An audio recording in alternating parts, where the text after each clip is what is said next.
Hello po, sir. Tanong ko lang po dyan sa may GFAL Educational Loan po.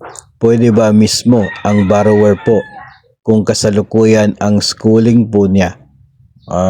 Yung pagkakaintindi natin dito sa tanong ay pwede ba sa GSIS GFAL Educational Loan na yung borrower ay siya mismo, yung estudyante, yung student.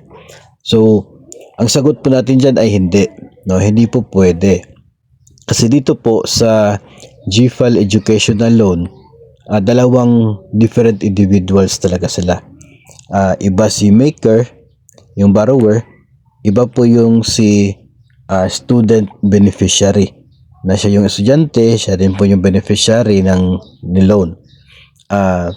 Mayroon po kasi sa guidelines na dapat college student talaga, no, yung estudyante, no, tapos siya mismo yung magsisilbing co-maker doon sa loan na intended para sa pag-aaral niya, no. So hindi pwede naman na si maker siya mismo yung co-maker.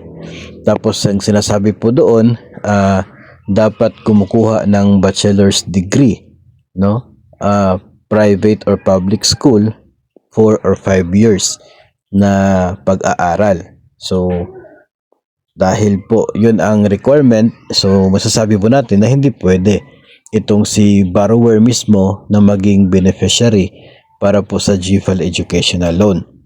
Kung hindi pa po kayo aware tungkol sa loan na ito po yung offer ng GSIS na pwede kang mag-loan ng up to 5 years para po sa pag-aaral ng isa pong estudyante.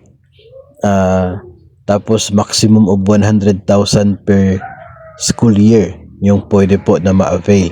Direct na babayaran ng GSIS yung paaralan, no, through your statement of account. So wala pong pera na mapupunta kay borrower. Tapos babayaran ang loan na ito sa loob ng 5 taon pagkatapos po ng pag-aaral. So doon sa 5 years na yon, doon pa siya mag-deduct from your salary. At a basic requirement po dito na dapat umabot na ng 15 years in service itong si borrower bago siya maka-avail doon sa GFAL Educational Loan. So kung may estudyante ka tapos hindi ka pa umabot ng 15 years in service, ay hindi po eligible para sa loan na ito.